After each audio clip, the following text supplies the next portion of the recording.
Bonjour, merci de nous rejoindre. Il est 13h, c'est la deuxième grande édition du journal sur Fraternité FM. À la une de cette demi-heure d'information, reddition de comptes au ministère de l'Enseignement supérieur et de la Recherche scientifique. La ministre Éléonore Yahi Ladécan dresse un bilan positif, un bilan qu'elle met à l'actif des réformes engagées dans ce sous-secteur de l'enseignement par le régime du président Patrice Talon. Le régime Talon qui se montre justement assez déterminé à lutter contre la corruption et l'enrichissement illicite au Bénin. Un décret fixe justement la liste des autorités et agents publics soumis à l'obligation de déclaration de patrimoine. Décret signé du président de la République et qui vient confirmer la volonté de l'exécutif d'œuvrer pour la transparence et la bonne gouvernance dans l'administration publique. Et puis retenez également que du 9 au 11 janvier, c'est la date officielle retenue pour les festivités de la deuxième édition des Vodou Days en 2025. Information rendue publique par le biais d'un communiqué. À suivre bien d'autres nouvelles au plan national, l'actualité sportive et à la boucle, la revue de presse nationale. Voilà pour le sommaire.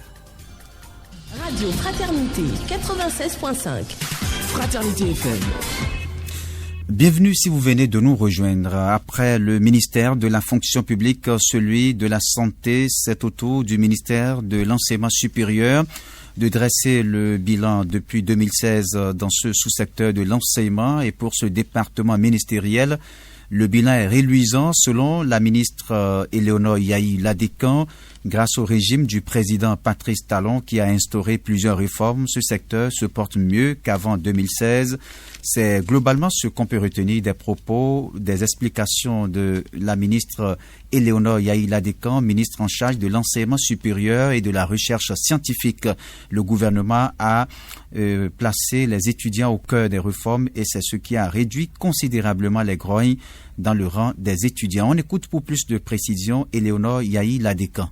Le gouvernement de la rupture, une fois installé et ayant compris sa mission, après avoir fait un vrai diagnostic de tout ce qui se passe dans ce sous-secteur, a trouvé ce qui se passait dans les universités assez pathétique et cela ne devrait évidemment pas conduire à un bon port pour nos apprenants. Non seulement les apprenants, mais également les enseignants. C'est ce qui a permis de constater que, effectivement, les étudiants perdaient en quelque sorte leur repère. Et on pourrait peut-être loger ça dans un manque de repères. Et donc, s'il y a manque de repères, évidemment, la nature ayant horreur de vide, ils vont se livrer à tout ce qu'ils pensent pouvoir bien faire. C'est ce qui se traduit en ce moment-là par ces crises que vous voyez. Et ce n'est pas simplement au niveau des étudiants. Il y a aussi ces genres de crises au niveau des enseignants. Et donc, le gouvernement a rapidement pris cela en charge et a mis en place la stratégie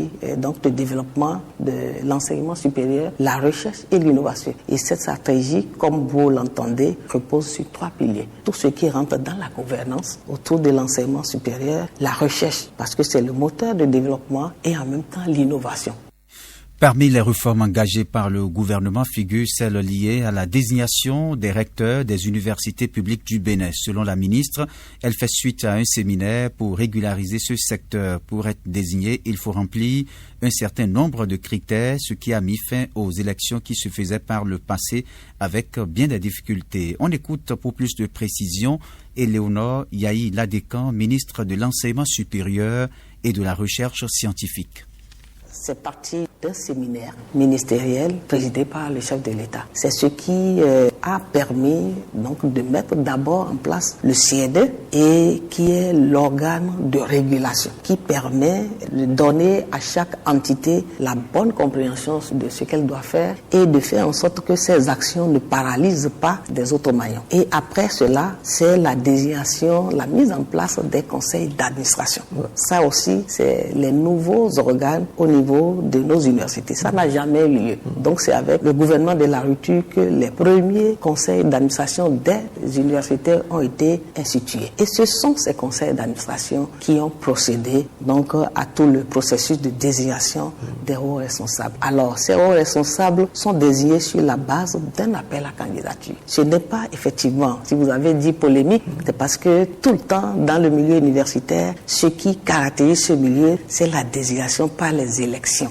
Mais on sait, moi-même, je viens de même système. On sait que chaque système a ses avantages et ses inconvénients. Et dans tous les cas, on ne peut aller vers un bon système éducatif et de meilleurs produits qui sortent de ce système que sur la base d'une bonne responsabilité des acteurs. Les réformes engagées dans ce sous-secteur de l'enseignement ont changé beaucoup de choses, martèle la ministre sur le terrain, et entre autres le budget. Et cet investissement doit venir des recteurs, selon elle, pour le bien de toute la communauté universitaire. On écoute Éléonore Yahi-Ladécan. Sur le terrain aujourd'hui, ce qui a changé, c'est déjà qu'ils maîtrisent le budget. Le budget, c'est devenu un budget d'investissement et non un budget de fonctionnement. La maîtrise du budget est déjà chose acquise, mais seulement dans quelle proportion? Si on prend le budget pour assurer plus de fonctionnement que d'investissement, ça pose des problèmes. Ça veut dire qu'on va faire beaucoup plus d'émissions, on sortira, on fera des colloques, mais l'étudiant qui est au cœur de tout cela ne va pas être dans de très bonnes conditions. Les infrastructures, comment on met les intrants en place pour que l'étudiant soit formé dans de bonnes conditions. Les supports qu'on met à disposition de l'étudiant, est-ce qu'on continue par les vendre encore, les polycopes? Non, on ne va pas le faire, puisque nous sommes là, s'il s'inscrit, c'est justement pour pouvoir l'accompagner. Les sorties pédagogiques, on doit être responsable de ces sorties pédagogiques et s'assurer de ce qu'il y aura un plus qui viendra compléter la formation de l'étudiant. Tout cela, et lorsqu'on parle de harcèlement sexuel, et avant, vous savez bien, personne ne veut être responsable de cette affaire. Peut-être on regarde un peu comment ça se passe et puis bon, c'est l'affaire de l'autre. Mais là, c'est une responsabilité distribuée au niveau de tous les responsables. On reste toujours dans le secteur de l'éducation. Une semaine après la reprise effective de la rentrée scolaire 2024-2025, la rédaction s'est intéressée à l'hygiène autour des mets servis aux apprenants dans les écoles primaires publiques. À l'école primaire publique Sinangourou, les responsables ont mis en place un mécanisme qui permet de contrôler la qualité des mets servis aux écoliers. Toutes les femmes qui servent à manger aux apprenants sont également soumises systématiquement à une visite médicale avant la rentrée. De même, un enseignant est désigné pour contrôler quotidiennement la qualité des mets et préparer avant de les servir en récréation. Extrait des propos de Igor Dossou-Yovo, directeur de l'EPP Sinangourou Groupe B.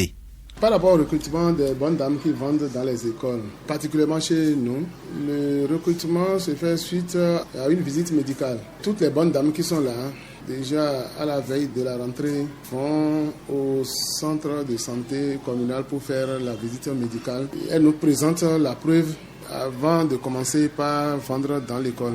C'est pour protéger au fait les enfants. Il faut que les enfants soient en bonne santé pour pouvoir suivre dans les classes. Donc, cette visite médicale permet d'affirmer qu'elles sont vraiment en bonne santé, qu'elles sont aptes pour préparer à manger aux enfants. Donc, autant elles ont toutes fait la visite médicale. Il y a un enseignant qui est le responsable chargé des affaires nutritionnelles. Donc, c'est lui qui est chargé de contrôler les repas avant la récréation. Donc, tous les jours, ce responsable, juste avant la récréation, va contrôler les différents mets préparés. Est-ce que ce sont des mets appropriés? Et dans quelles conditions ces mets sont préparés avant que l'heure de la récréation ne sonne pour que les enfants aillent manger?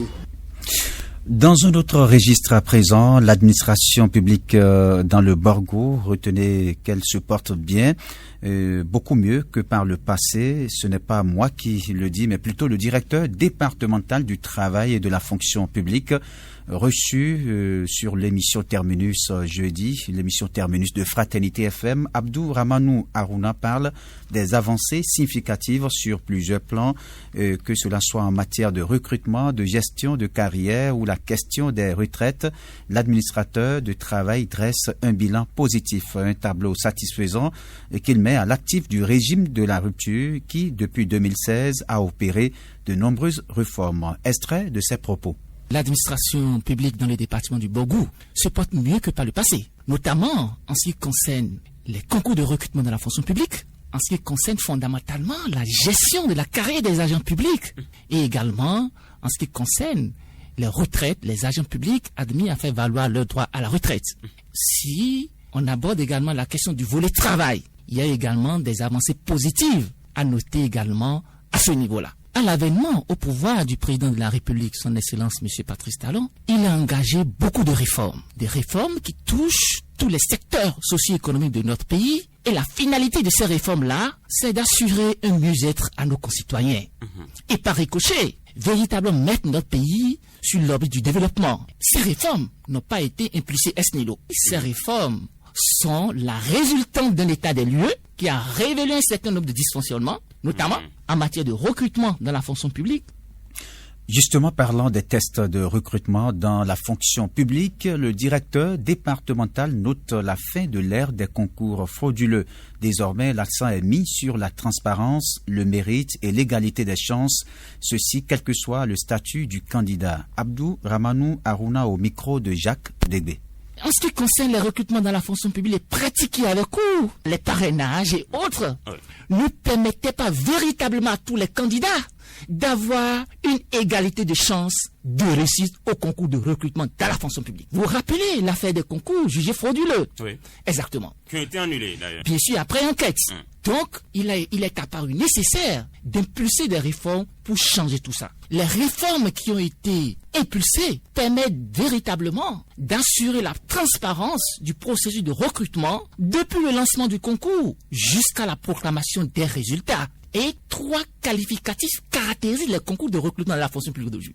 Le premier, c'est la transparence. Le deuxième, c'est le mérite. Et le troisième, c'est l'égalité des chances de tous les concitoyens aux emplois publics. Que vous soyez le fils d'un paysan ou le fils d'un haut fonctionnaire de l'administration publique ou même le fils d'un grand homme politique, vous êtes logé à la même enseigne en ce qui concerne les concours de recrutement dans la fonction publique. Et cela permet de recruter des agents publics de qualité. Vous venez de suivre les propos du directeur départemental du travail et de la fonction publique du Borgo. 13h passées de 12 minutes, on marque une coup de pause. Je l'annonçais en titre, le régime de la rupture, plus que jamais déterminé à lutter contre la corruption et l'enrichissement illicite au Bénin. La preuve vient encore une fois d'être donnée à travers le décret numéro 2024-188 du 11 septembre 2024 fixant la liste des autorités et agents publics soumis à l'obligation de déclaration de patrimoine, décret signé du président de la République, Patrice Talon, mais également du ministre de l'Économie et des Finances, Romuald Wadaï, et le garde des Sceaux, ministre de la Justice et de la Législation, Yvon Detchenou. Il en ressort que toutes les personnes élues à une fonction publique, les autorités nommées dans les fonctions de la chaîne des dépenses publiques, les magistrats et greffiers en fonction dans une unité judiciaire, les officiers de défense et de sécurité publique qui assument commandement, les officiers et responsables de l'administration des impôts, des douanes, des eaux, forêts et chasses affectés dans un poste de contrôle et tout autre agent d'une entité publique dont l'acte de nomination le mentionne expressément sont entre autres soumis à l'obligation de déclaration de patrimoine, alors qu'en 2020, le Parlement avait abrogé l'alinéa 2 de la loi portant lutte contre la corruption au Bénin. Ce décret vient confirmer la volonté de l'exécutif d'œuvrer pour la transparence et la bonne gouvernance dans l'administration publique. L'article 3 du décret précise que la déclaration écrite du patrimoine est adressée au président de la Cour des comptes dans un délai d'1 mois à compter de la prise de fonction ou de service. L'édition se poursuit, mesdames, messieurs. Un peu plus de 3 550 milliards de francs CFA. C'est le montant du projet de budget de l'État exercice 2025 et transmis à l'Assemblée nationale par le gouvernement. Ce projet de loi en hausse de 11% comparé à celui de l'année dernière table sur une progression du produit intérieur brut pour l'année prochaine. À la faveur d'une sortie médiatique, le porte-parole du gouvernement est revenu sur les ambitions de l'exécutif à travers l'adoption de ce projet de budget.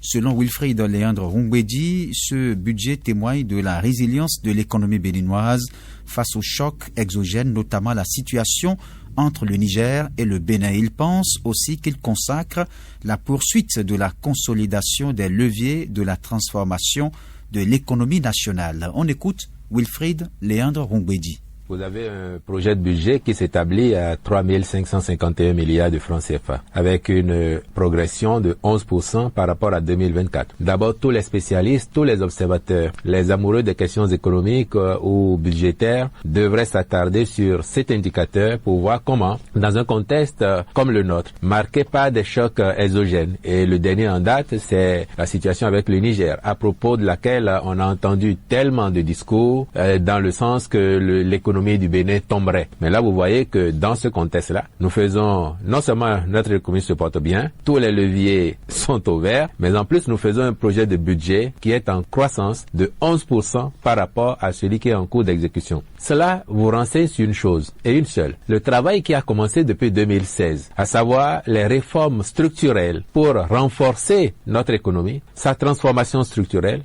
porte leurs fruits. Autrement, nous aurions matière à nous inquiéter, à nous préoccuper de quelle serait la texture de notre budget pour 2025.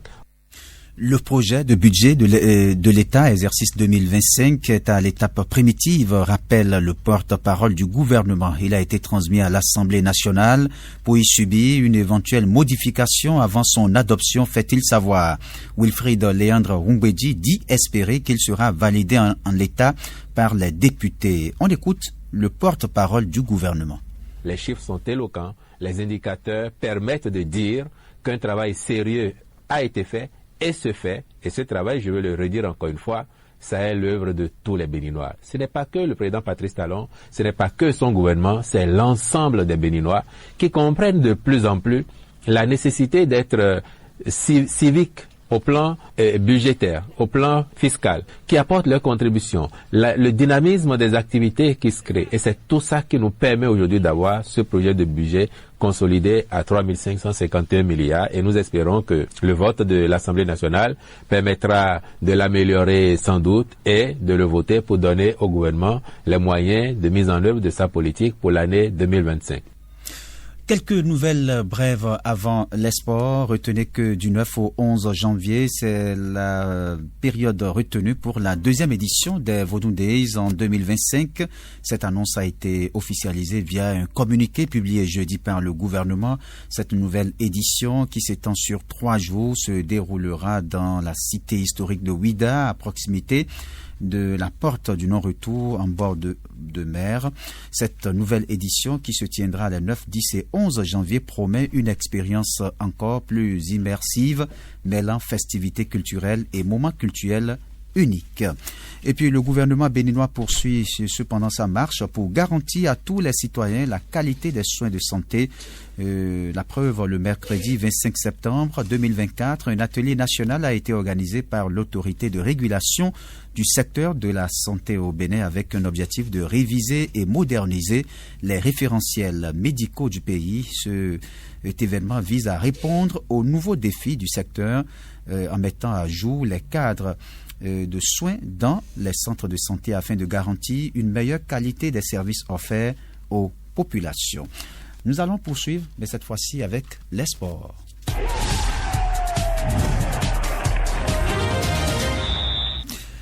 L'actualité sportive, je suis avec Jacques Debé. Bonjour. Bonjour, Raoul Steve Gounoukan. On ouvre par cette bonne nouvelle. L'athlétisme Odile à Huanwanou a été retrouvé.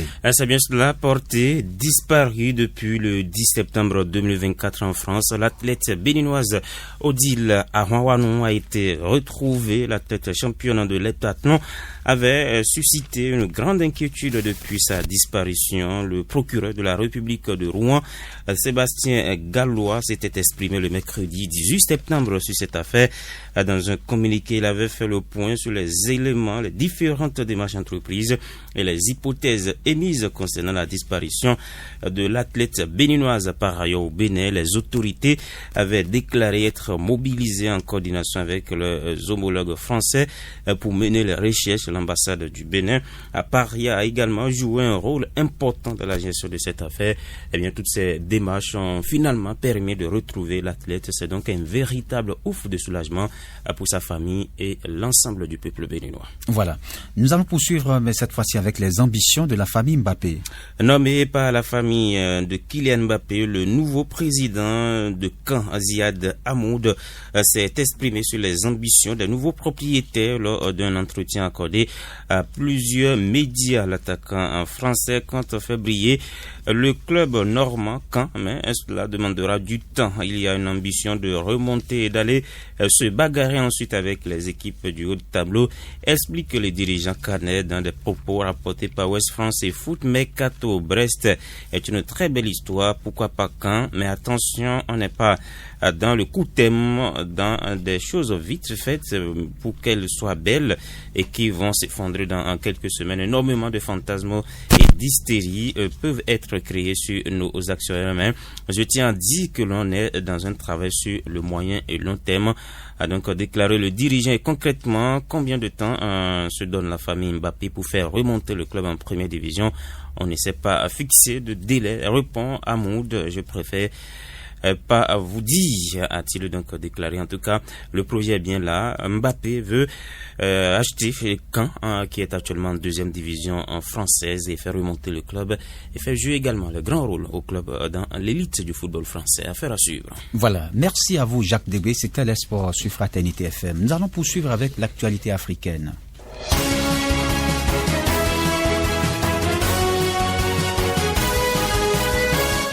L'actualité africaine, je suis avec Mansouratou Adeni Djibril. Bonjour. Bonjour Raoul Steve Gounouko. On ouvre par la Guinée. Des prétendus tirs d'armes à la présidence sèment la panique. Près du palais présidentiel à Conakry, des coups de feu ont été tirés ce jeudi 26 septembre 2024. Selon un responsable diplomatique proche du dirigeant guinéen, 11 soldats avaient ouvert le feu sur les forces spéciales autour du palais. Mais les militaires ont été vite maîtrisés. 3 d'entre eux ont été tués et 8 autres arrêtés. Mais la junte au pouvoir a nié que des coups de feu aient été tirés et qualifiant ces rumeurs de folles et montées de toutes pièces. Elle a invité les habitants du centre-ville à reprendre leurs occupations.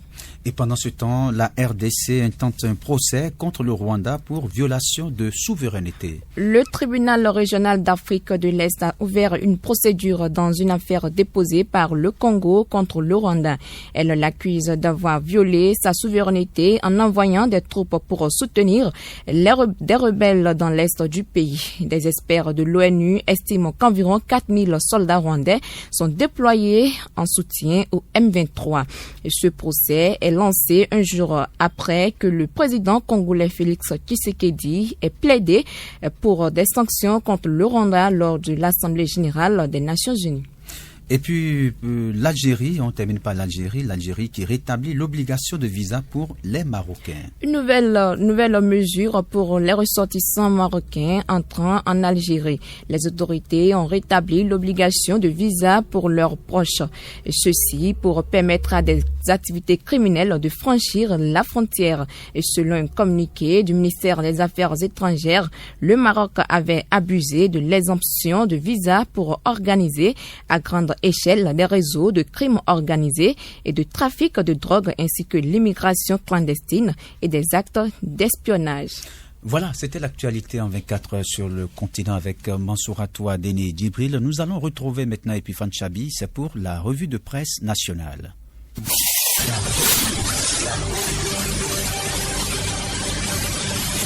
Bonjour à tous, bienvenue dans cette revue de presse. Le gouvernement de la rupture intensifie sa lutte contre la corruption et l'enrichissement illicite au Bénin. Fraternité, Nord-Sud quotidien Le Télégramme, L'Investigateur et bien d'autres journaux en parlent ce matin et précisent qu'à travers le décret du 11 septembre 2024 fixant la liste des autorités et agents publics soumis à l'obligation de déclaration de patrimoine, le président de la République Patrice Talon ne laisse nulle place sous la main, ne passe et repasse. Selon Fraternité, désormais tout toutes les personnes élues à une fonction publique, les autorités nommées dans les fonctions de la chaîne des dépenses publiques, les magistrats et greffiers, les officiers de défense et de sécurité publique, les officiers responsables de l'administration des impôts, des douanes, des eaux, forêts et chasses, affectés dans un poste de contrôle sont tenus de déclarer leurs biens à l'entrée et à la fin de leur fonction. Pareil pour les coordonnateurs ou gestionnaires des entités ayant pour objet la gestion ou l'administration des projets financés par le budget national ou les partenaires techniques et financiers privés ou étatiques des entreprises publiques ou d'économie mixte, pour les responsables des entités publiques qui reçoivent des subventions budgétaires de l'État ou des collectivités territoriales pour tout autre agent public. Et l'investigateur rappelle qu'en 2020, les députés ont abrogé l'alinéa 2 de l'article 3 de la loi portant lutte contre la corruption au Bénin. Cet alinéa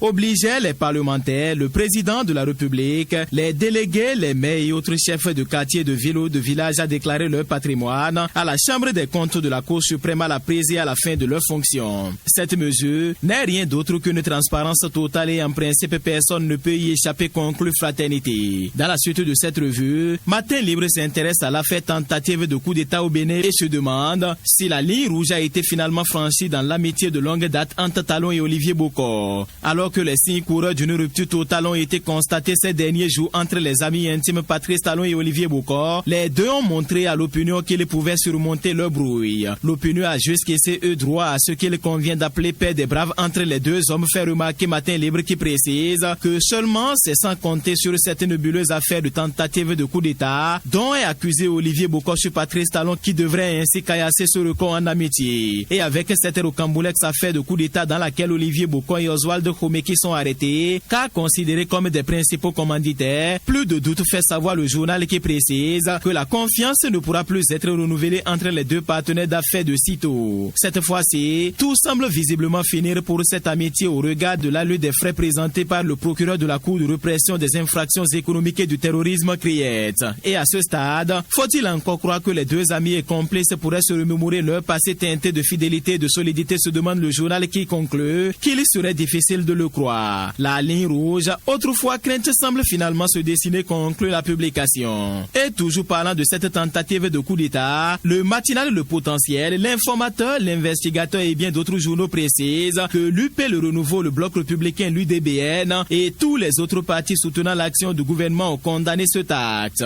Et toujours avec Matin Libre, la publication nous informe que le brut nigérien coule à nouveau sur la plateforme de stockage au Bénin. Autrement, précise le journal, un nouveau navire a accosté pour un troisième chargement de ce pétrole qui quitte le Niger via le pipeline liant les deux pays. Et en accostant ce jeudi 26 septembre à 9h à Semekodji, ce navire, selon les informations exclusives de Matin Libre, mesure 274 mètres et bat pavillon Libéria. Avec sa destination finale qui est Singapour, il devra recevoir un chargement de 150 000 tonnes de ce brut qui quitte directement à Agadem pour le Bénin par ce téléoduc, conclut le journal. Et dans les dernières secondes, le matinal s'intéresse à la troisième réunion trimestrielle de concertation entre le directeur national de la BCAO et les directeurs généraux d'établissements de crédit qui s'est tenue le mardi 24 septembre 2024 au siège de l'agence à Cotonou. Cette réunion a permis, selon le matinal, d'examiner les faits saillants du rapport 2023 de la commission bancaire de l'UEMOA qui met en lumière les progrès significatifs réalisés par le Bénin dans son système bancaire. Les fonds propres des banques béninoises se sont consolidés, ce qui a entraîné une amélioration de la solvabilité avec un ratio de 16,4% à la fin du mois de décembre 2023, surpassant la norme requise de 11,50%. Le taux de dégradation du portefeuille des banques a connu une nette amélioration, passant ainsi de 7,1% en 2022 à 4,8% en 2023, ce qui place le Bénin au rang de meilleur pays de l'Union en matière de qualité de portefeuille, en dessous de la moyenne régionale de 8,5% pour la deuxième année consécutive, conclut les publications. Fin de cette revue. Merci de m'avoir suivi.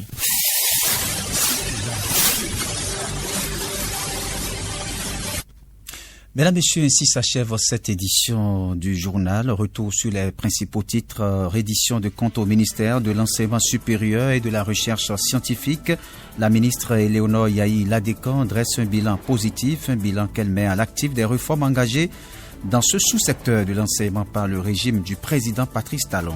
Le régime Talon, justement, qui se montre déterminé à lutter contre la corruption et l'enrichissement illicite au Bénin. Un décret et fixe dans ce sens la liste des autorités et agents publics soumis à l'obligation de déclaration du patrimoine, décret signé du président de la République qui vient confirmer la volonté de l'exécutif d'œuvrer pour la transparence et la bonne gouvernance dans l'administration publique.